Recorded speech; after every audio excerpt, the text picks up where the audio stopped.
CM Revanth Reddy Osmania యూనివర్సిటీకి ప్రకటించిన 1000 కోట్ల రూపాయలు ఎప్పుడు ఇస్తారని బీఆర్ఎస్వి రాష్ట్ర కార్యదర్శి నాగారం ప్రశాంత్ ప్రశ్నించారు. ఈ మేరకు ఉస్మానియా యూనివర్సిటీలోని ఆర్ట్స్ కళాశాలలో సమావేశం నిర్వహించారు. 40 రోజుల క్రితం సీఎం రేవంత్ రెడ్డి ఓయూకు వచ్చి సెల్ఫీలు, ఫోటోలు దిగి దేనికి పనికిరాని జీవో ఇచ్చారని విమర్శించారు. తెలంగాణలో విద్యా వ్యవస్థ సరిగా లేకపోవడం వల్ల రోజుకు విద్యార్థి ఆత్మహత్య చేసుకునే పరిస్థితి నెలకొందని అన్నారు.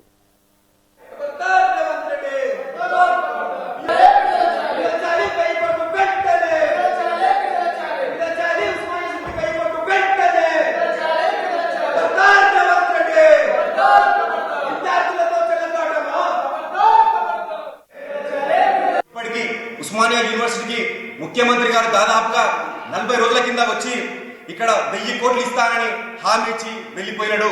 ఇంతవరకు కూడా ఉస్మానియా యూనివర్సిటీకి చిల్లి గవ్వ కూడా ఇవ్వకుండా, కనీసం ఒక నియామకాలు చేపట్టకుండా ఎన్నో కల్లిపొల్ల హామీలు ఇచ్చి వెళ్ళిపోయిన ముఖ్యమంత్రి ఇంతవరకు కూడా ఉస్మానియా యూనివర్సిటీ చూసలేడు. నిధులు ₹1 కూడా ఇవ్వకుండా కేవలం ఉస్మానియా యూనివర్సిటీకి వచ్చి ఓన్లీ సెల్ఫీలు దిగి, ఫోటోలు దిగి వెళ్ళిపోయినాడు తప్ప ఇంతవరకు ఉస్మానియా యూనివర్సిటీకి ఒరిగింది ఏం లేదు అని మేము ప్రశ్నిస్తా ఉన్నాం. ఇలాంటి ముఖ్యమంత్రి ఉండడం వల్ల తెలంగాణ రాష్ట్రంలో విద్యా వ్యవస్థ ఏ రకంగా ఉన్నతీకరణ చెందుతుంది, ఏ రకంగా అభివృద్ధి చెందుతుందని మేము బీఆర్ఎస్ విద్యార్థి విభాగం తరఫున హెచ్చరిస్తా ఉన్నాం, ప్రశ్నిస్తా ఉన్నాం. ఏమైందంటే ఈ రోజు కూడా ప్రతిరోజు మనం చూసినట్టయితే చరిత్రలో ఎక్కడ జరగని విధంగా, ఎన్నడూ జరగని విధంగా మన తెలంగాణలో రోజుకొక ఆత్మహత్య జరుగుతుంది. విద్యార్థులు ప్రతి ఒక్క గురుకులాల్లో విద్యార్థులు ఎన్నో ఇబ్బందులు పడతా ఉన్నారు, చలికి వణుకుతా ఉన్నారు, ఎన్నో రకాలుగా విద్యార్థులు ఇబ్బందులు పడతా ఉన్నారు. మీ కాంగ్రెస్ ప్రభుత్వం పనికిరాని వాటికి హామీలు ఇచ్చి 250 కోట్లు మన అందాల పోటీలకు ఇస్తుంది. మీ ముఖ్యమంత్రి, మీ మంత్రులు తిరగడానికి 250 కోట్లు ఖర్చు పెడతా ఉంది.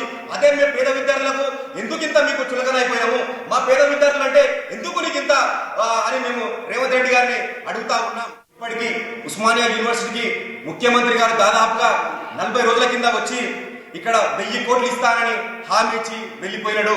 ఇంతవరకు కూడా ఉస్మానియా యూనివర్సిటీకి చిల్లి గవ్వ కూడా ఇవ్వకుండా కనీసం ఒక నియామకాలు